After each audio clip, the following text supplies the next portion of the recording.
কনকনে শীতে বিপর্যস্ত জনজীবন, ১৩ জেলায় শৈত্যপ্রবাহ, বিপাকে খেটে খাওয়া মানুষ।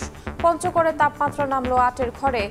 বিরোধে লিপ্ত রাজনৈতিক দলগুলো, গণতন্ত্র চর্চায় দরকার সহনশীলতা বললেন মির্জা ফখরুল। ভোটাধিকার হরণকারী আওয়ামী লীগের কপালে নির্বাচন নেই, মন্তব্য জামায়াত আমিরের।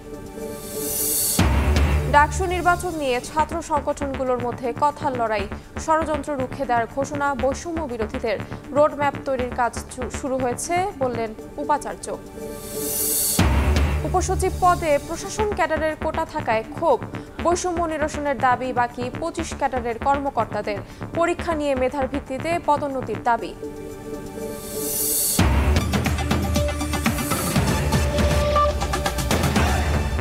প্রবাসের সময় সঙ্গে আছি আমি তাহমিনা তন্নি। রাজধানীতে জেঁকে বসেছে শীত। শুক্রবার নগরীর এই মৌসুমে সর্বনিম্ন তাপমাত্রা ১৩.৬ ডিগ্রি সেলসিয়াস। বিপাকে পড়েছে স্বল্প আয়ের মানুষ। আবহাওয়া অফিস বলছে শীতের তীব্রতা থাকবে আরও ৩-৪ দিন। এই মাসেই আসছে একাধিক শৈত্যপ্রবাহ। এদিকে হাসপাতালগুলোতেও বেরোচ্ছে রোগীর চাপ। ঠান্ডাজনিত রোগে আক্রান্তদের বেশিরভাগই শিশু ও বয়স্ক।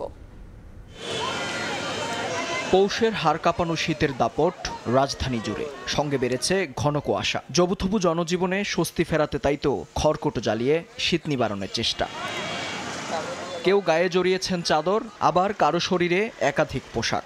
দিন পেরিয়ে রাত, তবু এ দৃশ্যের পরিবর্তন নেই, যার প্রভাব পড়েছে আয় রোজগারেও। শীতলে কাম করতে পারতেছি না, তারপরে শীতে আগুন ভাইতে আসি। খুব শীত বাবা, খুব ঠান্ডা, কাপড় বুড়ে মানুষ।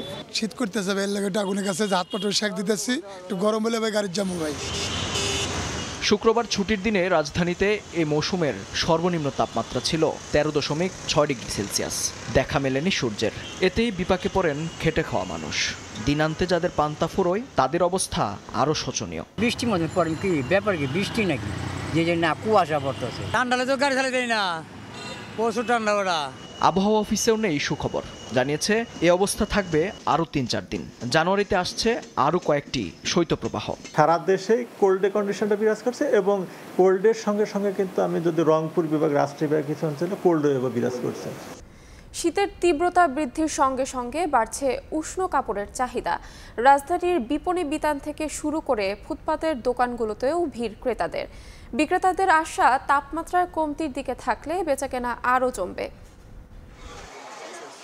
বছরের প্রথম দিন থেকেই ঘন কুয়াশা আর হিমবাতাস বাড়িয়েছে শীতের তীব্রতা। নেই সূর্যের তেজও। রাজধানীতে হঠাৎ করেই দিন রাতের তাপমাত্রা কমায় নগরবাসীর ভিড় উষ্ণ কাপড়ের দোকানগুলোতে।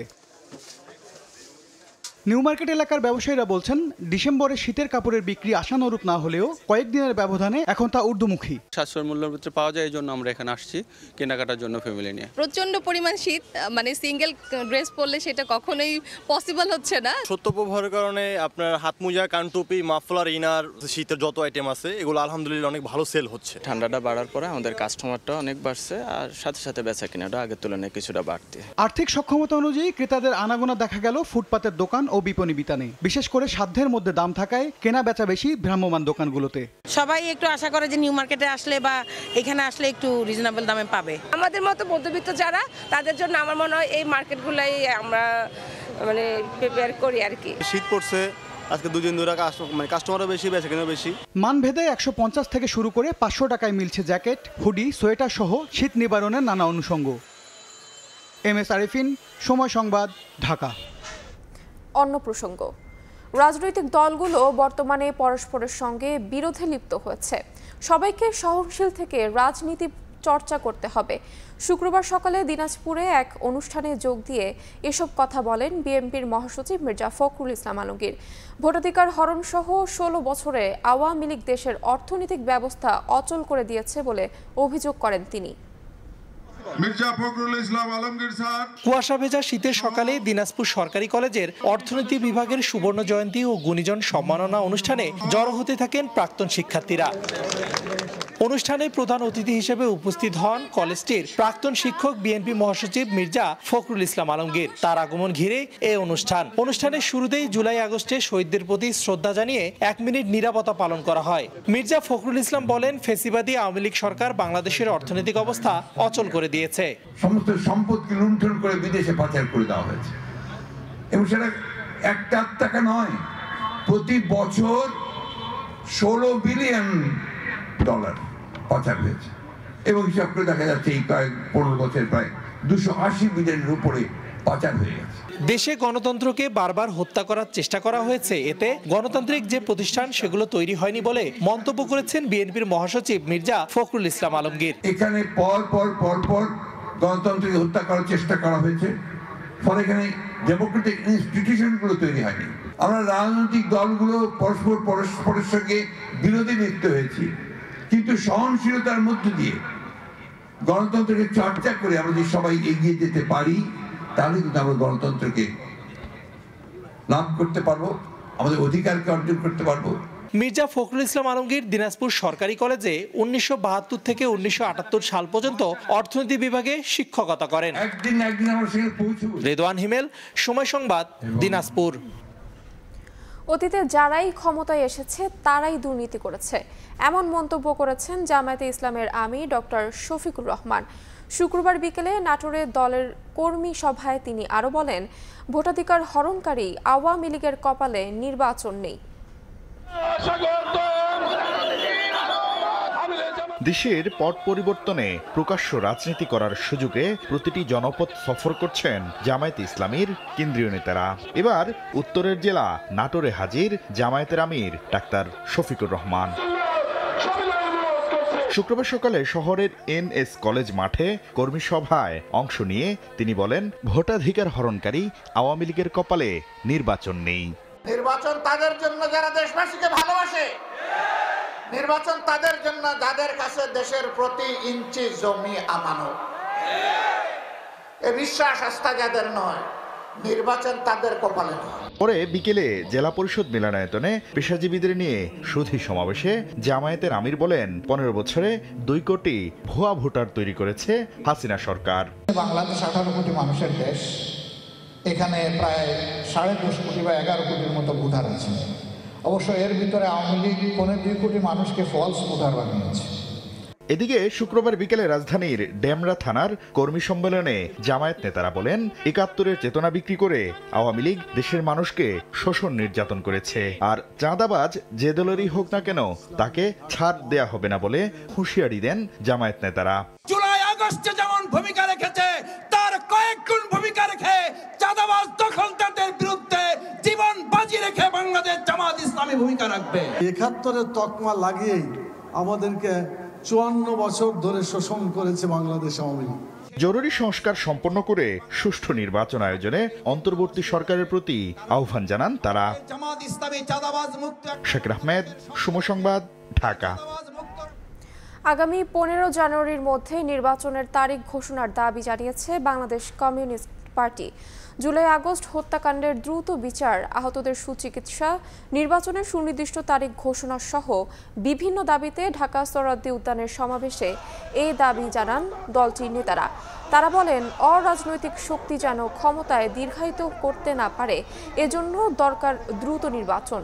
জুলাই গণ অভ্যুত্থানের পরাজিত শক্তির ষড়যন্ত্র মোকাবেলায় নেতাকর্মীদের সতর্ক থাকার আহ্বান জানান তারা। আগামী 20 থেকে 27 জানুয়ারি দেশব্যাপী গণতন্ত্রের অভিযাত্রা কর্মসূচি পালনের ঘোষণা দেওয়া হয় সমাবেশ থেকে। পরে শাহবাগ হয়ে বিভিন্ন সড়ক প্রদক্ষিণ করে লাল পতাকা মিছিল করে সিপিবির নেতাকর্মীরা। শাসন যাতে কোনোভাবে এই বাংলার মাটিতে আর স্থান করতে না পারে, সেইটা নিশ্চয়তা বিধান করা। আশা করব আমাদের সাথেও কথা বলেন, আন্দোলনকারী শক্তির সাথে কথা বলেন, কথা বলে যতটুকু ঐক্যমত্য করা যায় কাজ শুরু করেন। আর এক মুহূর্ত দেরি না করে 15 জানুয়ারির মধ্যে নির্বাচনের সুনির্দিষ্ট তারিখ ঘোষণা করেন। নিহতদের ক্ষতিপূরণ, আহতদের সুচিকিৎসার ব্যবস্থা সময় ক্ষেপণ না করে সরকারকে দ্রুত নিশ্চিত করার দাবি জানাচ্ছি। ডাকসু নির্বাচনের রোডম্যাপ তৈরিতে সব অংশীজন নিয়ে কাজ চলছে। রোডম্যাপ নিয়ে বৈষম্য বিরোধী ছাত্র আন্দোলনের দেয়া 72 ঘন্টার আলটিমেটামের পর এই কথা জানান ঢাকা বিশ্ববিদ্যালয়ের উপাচার্য। এদিকে ডাকসু নিয়ে কোনো ষড়যন্ত্র চলবে না বলে হুঁশিয়ারি দিয়েছে ছাত্র আন্দোলনের সমন্বয়করা। যৌক্তিক সময়ের মধ্যে রোডম্যাপ তৈরিতে একমত ছাত্রদল। দ্রুত নির্বাচন চেয়েছে ছাত্র শিবিরও। ঢাকা বিশ্ববিদ্যালয়ের সর্বোচ্চ নীতি নির্ধারণী ফোরাম সিন্ডিকেট সভায় বৃহস্পতিবার ডাকসু নির্বাচনের দাবি ওঠায় ছাত্রদলের বিরুদ্ধে হট্টগোলের অভিযোগ ওঠে। এর প্রতিবাদে রাতেই বিক্ষোভ মিছিল করে বৈষম্য বিরোধী ছাত্র আন্দোলন। মিছিল শেষে ৭২ ঘন্টার মধ্যে ডাকসু নির্বাচনের রোডম্যাপ তৈরির আলটিমেটাম দেওয়া হয়। ৭২ ঘন্টার আলটিমেটাম কিন্তু আমরা প্রশাসনের সামনে বেঁধে দিয়েছি। বৈষম্য বিরোধী ছাত্র আন্দোলন বলছে, বর্তমান পরিস্থিতিতে হলগুলোতে ছাত্র প্রতিনিধি দরকার। শিক্ষার্থীদের কথা চিন্তা করে দ্রুত ডাকসু নির্বাচনের দাবি তাদের। ছাত্রদল ডাকসু ইলেকশন চাচ্ছে, তারা সংস্কার চাচ্ছে এবং আমরা তাদেরকে বলে দিতে চাই, আপনারা যে সংস্কার চান আমরা সেই সংস্কারের বিপক্ষে না, বরং আমরা বিশ্ববিদ্যালয়কে বলছি যে এই সংস্কারটা আপনি কতদিনের মধ্যে করবেন, রোডম্যাপটা প্রকাশ করেন, কতদিনের মধ্যে আপনি ইলেকশনটা দিবেন, সেই ইলেকশনটা দেন। ছাত্র শিবিরও বলছে, কোনো ছাত্র সংগঠনের দাবিতে নির্বাচন পেছানো উচিত নয়, দ্রুত দিতে হবে রোডম্যাপ। যারা পিছাইতে যাচ্ছে এটা বা পরবর্তীতে ডাকসু পিছিয়ে গেলে এটা ডাকসুর যে জৌলুস, ডাকসুর যে আবেদন, সে আবেদনটা হারাবে। তবে ছাত্রদলের দাবি, ডাকসু নির্বাচনের বিরোধিতা করে হট্টগোল করা হয়নি। সিন্ডিকেট থেকে ফেসিবাদের দোষরদের সরানোর দাবি তোলা হয়। ঢাকা বিশ্ববিদ্যালয়ের প্রশাসন ডাকসু নিয়ে যে সংস্কার ভাবনা কিংবা সংস্কারের উদ্যোগ গ্রহণ করবে, আমরা সেগুলোকে সাদরে আমন্ত্রণ জানাবো এবং তাদেরকে সর্বোচ্চ সহযোগিতার মাধ্যমে আমরা কাজটা এগিয়ে নিয়ে যাব। সেখানে ডাকসু পেছানোর কিংবা ডাকসু দেরিতে হওয়ার মানে কোনো আকাঙ্ক্ষা আসলে আমাদের নেই। রোডম্যাপ তৈরির ৭২ ঘন্টার আলটিমেটামের জবাবে ঢাকা বিশ্ববিদ্যালয়ের উপাচার্য জানিয়েছেন, ডাকসু নির্বাচনের বিষয়ে আন্তরিক তারা, রোডম্যাপ তৈরিতে শুরু হয়েছে কাজ। আমরা চাই যে এই কাজটি যতদূর সম্ভব সবাইকে নিয়ে নিখুঁতভাবে করতে। দ্রুত ডাকসু নির্বাচনের পক্ষে সাধারণ শিক্ষার্থীরাও। মাসুদুর রহমান, সময় সংবাদ, ঢাকা। সব মন্ত্রণালয় সংশ্লিষ্ট দক্ষ ক্যাডারদের দিয়ে পরিচালনার আহ্বান জানিয়েছে আন্তঃ ক্যাডার বৈষম্য নিরসন পরিষদ। উপসচিব পদে কোটা পদ্ধতির পরিবর্তে পরীক্ষা নিয়ে মেধাবীদের নিয়োগ দেওয়ার দাবি তাদের। রাজধানীতে পরিষদের সভায় উঠে আসে ক্যাডারগুলোর মধ্যে বিভিন্ন বৈষম্যের কথাও। জনবান্ধব সিভিল সার্ভিস বিনির্মাণে শুক্রবার সকালে রাজধানীর কৃষিবিদ ইনস্টিটিউশনে আয়োজন করা হয় করণীয় শীর্ষক আলোচনা সভা। প্রশাসন ছাড়া বাকি ২৫ ক্যাডারদের সংগঠন আন্তঃ ক্যাডার বৈষম্য নিরসন পরিষদের এ আয়োজনে অংশ নেন ৫ শতাধিক আমলা। সভায় প্রতিটি মন্ত্রণালয়ের সংশ্লিষ্ট দক্ষ ও বিশেষজ্ঞ কর্মকর্তাদের দ্বারা পরিচালনার দাবি জানান বক্তারা। এ সময় জনপ্রশাসনের ক্যাডারগুলোর মধ্যকার বিভিন্ন বৈষম্যের কথাও তুলে ধরেন তারা। দেশের সেবা করতে চাই, জনগণের সেবা করতে চাই, কিন্তু আমরা এই ক্যাডারে বৈষম্য দেখতে চাই না। সচিব পদ ছিলেন, সেখান থেকে সিনিয়র সচিব আরেকটা ধাপ বাড়িয়ে নিল। এই আরেকটা ধাপ বাড়ানো মানে বাকি যারা আছে তাদের সাথে বৈষম্যের একটা ধাপ তৈরি করলেন। সরকারের পদে কারা যাবে? প্রত্যেকটা ক্যাডারে যাওয়ার অধিকার আছে, কিন্তু তারা এই পদটাকে তাদের নিজেদের পদ করে নিয়েছে। এই জায়গাটাই আমাদের ভাঙতে হবে। সবার আগে প্রশাসনে সংস্কারের আহ্বান জানান আমলারা।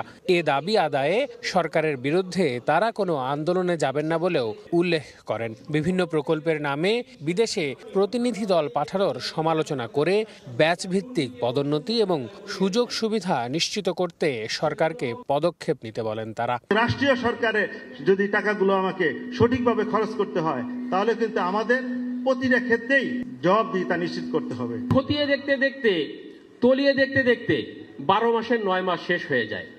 শেষে এসে বাজেট শেষ করার জন্য কিছু কাজ নেওয়া হয়। জনগণের কি হচ্ছে? জনপ্রশাসন সংস্কার কমিশনের সুপারিশে উপসচিব পদে কোটা রাখা এবং শিক্ষা ও স্বাস্থ্য ক্যাডার সিভিল সার্ভিস থেকে আলাদা করার প্রতিবাদ জানিয়ে পরীক্ষার ভিত্তিতে নিয়োগের সুপারিশ করেন বক্তারা। আল আমিন তুষার, সময় সংবাদ, ঢাকা। হবিগঞ্জে অপহরণের ৭২ ঘণ্টা পর ব্যাংক কর্মকর্তাকে উদ্ধার করেছে আইন শৃঙ্খলা রক্ষাকারী বাহিনী। জেলার গোয়েন্দা পুলিশ জানায়, শুক্রবার বাহুবল উপজেলার মিরপুর এলাকা থেকে তাকে উদ্ধার করা হয়। হবিগঞ্জ সিটি ব্যাংক কর্মকর্তা আব্দুল জব্বার চৌধুরী রাজীব ব্যাংক থেকে বের হয়ে চুনারুঘাট যাচ্ছিলেন। পথে অপহরণকারী চক্র তাকে চেতনানাশক দিয়ে সিএনজিতে তুলে নিয়ে যায়। পরে তার কাছ থেকে ৫ লাখ টাকা মুক্তিপণ দাবি করে অপহরণকারীরা। এক পর্যায়ে হত্যার ভয় দেখালে অপহৃত কর্মকর্তা রাজধানীর কল্যাণপুর এলাকার একটি বুথ থেকে ৩ লাখ টাকা তুলে দেন। পরে তার অ্যাকাউন্টে আর টাকা না থাকায় পরিবারের কাছে বাকি টাকা দাবি করে তারা। ঢাকা হতে অপহরণকারীরা আবার যখন নিয়ে আসে, তখন আমাদের 2টি টিমের ধাওয়াকে এই গাড়ি ফেলে, মানে অপহরণকারীরা ভিকটিমকে রাস্তার পাশে ফেলে পালিয়ে যায়। ভিকটিমকে আমরা উদ্ধার করে হাসপাতালে চিকিৎসা সেবা দিই, এখন আমাদের হেফাজতে আছে। আর অনুপ্রবেশ নয়, রোহিঙ্গা প্রত্যাবাসনের দাবিতে টেকনাফে আন্দোলনে নেমেছে স্থানীয়রা। একই সঙ্গে নিরাপত্তা নিশ্চিতে ক্যাম্পে চাকরিতে স্থানীয়দের প্রাধান্য, নিয়োগের স্বচ্ছতা সহ 7 দফা দাবিতেও জানিয়েছে তারা। দাবি আদায়ে কঠোর আন্দোলনের হুঁশিয়ারও দিয়েছে আন্দোলনকারীরা। মোহাম্মদ ফারাজের ক্যামেরায় বিস্তারিত জানাচ্ছেন সুজাউদ্দিন রুবেল। রোহিঙ্গাদের নিজ ভূমে ফেরাতে হাতে হাত রেখে মানববন্দরে সব শ্রেণী পেশার মানুষ, সবার কণ্ঠে এক স্লোগান, আর নয় অনুপ্রবেশ, শুরু হোক প্রত্যাবাসন। শুক্রবার বিকেলে কক্সবাজার টেকনাফ সড়কের ফালংখালী স্টেশনে মিছিল ও মানববন্দরের আয়োজন করা হয়। রোহিঙ্গাদের প্রত্যাবাসনের পাশাপাশি 7 দফা দাবি জানান বক্তারা। অভিযোগ করেন, রোহিঙ্গাদের কারণে দিন দিন অপরাধের অভয়ারণ্য হয়ে উঠছে সব ক্যাম্প। এতে আতঙ্কে দিন কাটছে স্থানীয়দের। যারা রোহিঙ্গা বর্তমানে আসতেছে তাদেরকে রুখে দিতে হবে, কারণ এখানে আমাদের যারা ক্যাম্পের ভিতরে আসছে তাদের এখানে যথেষ্ট পরিমাণ জায়গা নাই। বর্ডার সাইডের হচ্ছে যে ধরনের অবৈধ কাজ কারবার, মাদক থেকে শুরু করে সবকিছুতে হচ্ছে তারা লিপ্ত হয়ে গেছে। 7 দফা দাবি আদায়ে প্রয়োজনে আরো কঠোর কর্মসূচি দেয়া হবে বলে হুঁশিয়ারি দিয়েছে অধিকার বাস্তবায়ন কমিটি। অবিলম্বে যদি এই যে ক্যাম্পের বাইরে রোহিঙ্গাদের অবাধ যায় তা বন্ধ করা না হয় এবং ক্যাম্পের বাইরে বসবাসরত রোহিঙ্গা পাড়াটিয়া বন্ধে কঠোর পদক্ষেপ নেওয়া না হয়, দাবি বাস্তবায়নের যত ধরনের কর্মসূচি গ্রহণ করতে হয় আমরা কর্মসূচির পদক্ষেপ গ্রহণ করব। যেগুলো একটা আপনার আইনের মাধ্যমে চলতে হবে, নিয়মের মাধ্যমে চলতে হবে। এখন এখানে তারা যেভাবে ইচ্ছা কে কি করতেছে কোনো হিসাব নেই। উখিয়া ও টেকনাফে 33টি ক্যাম্পে বাস করছে 12 লাখের বেশি রোহিঙ্গা। তাদের মিয়ানমারে ফেরাতে নেই কোনো অগ্রগতি। এরই মধ্যে রাখাইনের সংঘাতের জেরে নতুন করে অনুপ্রবেশ করেছে আরও 80,000-এর বেশি রোহিঙ্গা। সুজাউদ্দিন রুবেল, সময় সংবাদ, কক্সবাজার। সরবরাহ বাড়ায় কিছুটা স্বস্তি ফিরেছে বাজারে, কমছে আলু, পেঁয়াজ সহ বিভিন্ন মৌসুমের সবজির দাম। এতে স্বস্তি প্রকাশ করছে ভোক্তারা। তবে নতুন বছরের শুরুতেই কিছুটা বেড়েছে ব্রয়লার ও সোনালী মুরগির দাম। চড়া ডাল ও মাছের বাজার, নতুন করে বেড়েছে খোলা সয়াবিন তেলের দামও।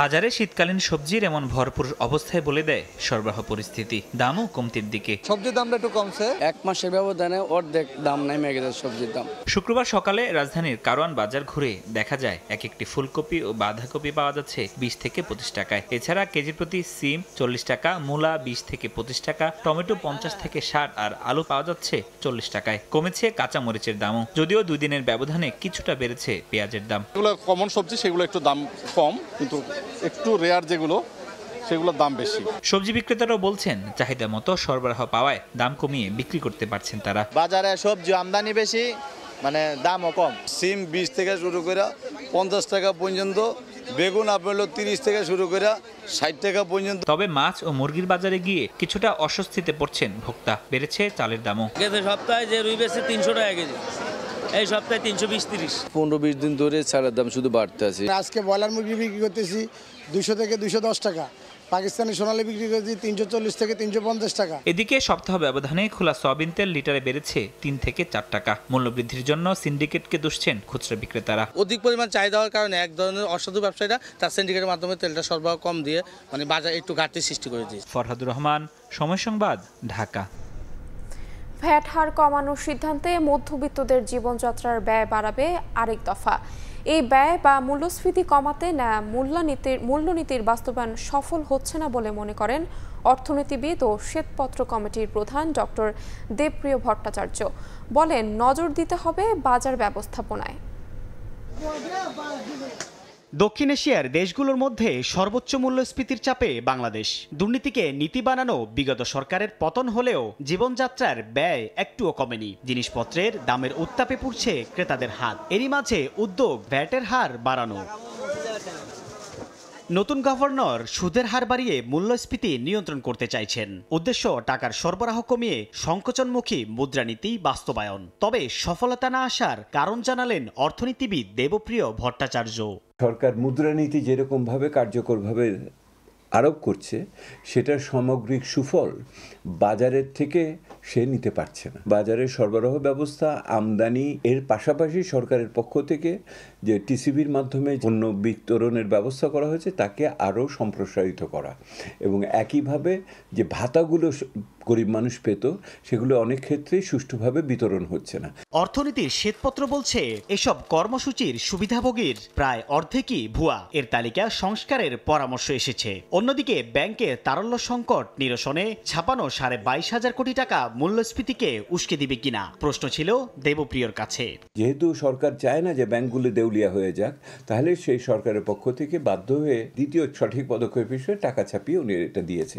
বিষয়টা হলো যাদের দিয়েছে তারা যদি এইগুলি বিনিয়োগের ভিতরে, উৎপাদনের ভিতরে দিতে পারে, কর্মসংস্থান সৃষ্টি করতে পারে, তাহলে গভর্নর মহোদয়ের যে প্রত্যাশা সেটা সফল হবে। এই অর্থনীতিবিদ আরো বলেন, মূল্যস্ফীতি নিয়ন্ত্রণে খাদ্য মজুদ পরিস্থিতির দিকেও নজর দিতে হবে। 22 ডিসেম্বর পর্যন্ত সরকারি গুদামে 11,78,000 টনের বেশি ধান, চাল ও গম মজুদ আছে। সাইফুল ইসলাম, সময় সংবাদ, ঢাকা। শীতের তীব্রতা উপেক্ষা করে সাপ্তাহিক ছুটির দিনে জমে উঠেছে ঢাকা আন্তর্জাতিক বাণিজ্য মেলা। ক্রেতা আকর্ষণে দেশি বিদেশি প্রতিষ্ঠানেও দিচ্ছে নানা ছাড়। তবে কেনার চেয়ে প্রথম দিকে মেলা প্রাঙ্গণ ঘুরে দেখেই প্রাধান্য দিচ্ছে দর্শনার্থীরা। কুয়াশা আর হিমেল হাওয়ার মধ্যেই শুক্রবার সকালে ঢাকা আন্তর্জাতিক বাণিজ্য মেলায় আসতে শুরু করেন দর্শনার্থীরা। বেলা বাড়ার সঙ্গে সঙ্গে বাড়ে তাদের সমাগমও। মেলার শুরুর দিক হওয়ায় কেনার চেয়ে ঘুরে ঘুরে পণ্য দেখতেই বেশি আগ্রহ দর্শনার্থীদের। ভিড় বেশি ছিল শীতের পোশাক, জুয়েলারি ও গৃহস্থালী সামগ্রীর স্টলগুলোতে।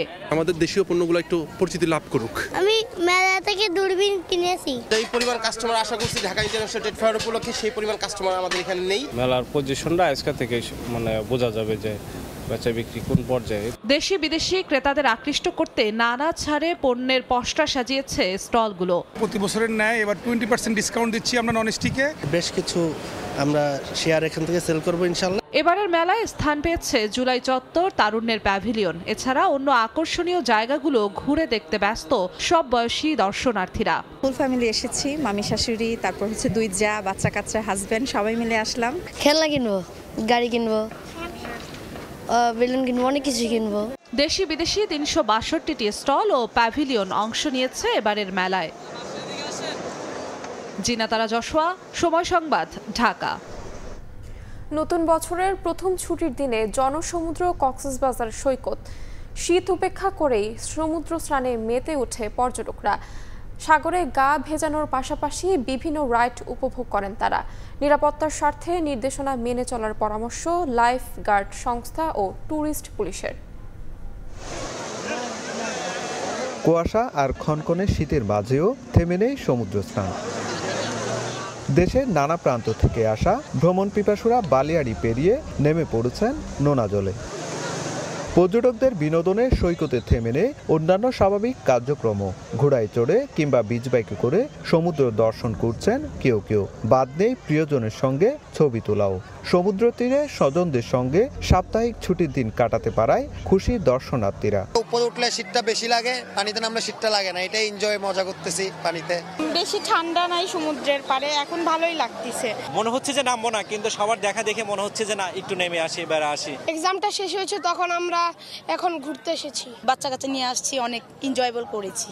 তবে কুয়াশা থাকায় সমুদ্র স্নানের ক্ষেত্রে পর্যটকদের নির্দেশনা মেনে চলার পরামর্শ লাইফগার্ড সংস্থার। পর্যটকদের কাছে অনুরোধ করব অবশ্যই আপনি সমুদ্রে নামার আগে অবশ্যই লাইফগার্ডের উপস্থিতি আছে কিনা সেটা জেনে সমুদ্রে নামবেন।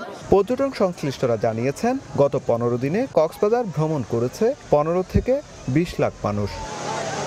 সুজাউদ্দিন রুবেল, সময় সংবাদ, কক্সবাজার। পাখপাখালি দেশের রত্ন, আসুন সবাই করি যত্ন স্লোগানে জাহাঙ্গীরনগর বিশ্ববিদ্যালয় হয়ে গেল পাখির মেলা। শুক্রবার সকালে বিশ্ববিদ্যালয়ের জহির রায়হান মিলনায়তন চত্বরে বেলুন উড়িয়ে মেলার উদ্বোধন করেন উপাচার্য অধ্যাপক কামরুল আহসান। দিনব্যাপী আন্তঃবিশ্ববিদ্যালয়ের পাখি দেখা প্রতিযোগিতা, আলোকচিত্র প্রদর্শনী, শিশু কিশোরদের জন্য পাখির ছবি আঁকা প্রতিযোগিতা ও কুইজ প্রতিযোগিতা সহ ছিল নানা আয়োজন। পরিবেশের ভারসাম্য রক্ষায় পাখির ভূমিকা তুলে ধরে গণসচেতনতার বৃদ্ধির লক্ষ্যে এবারও আয়োজন করা হয় মেলার।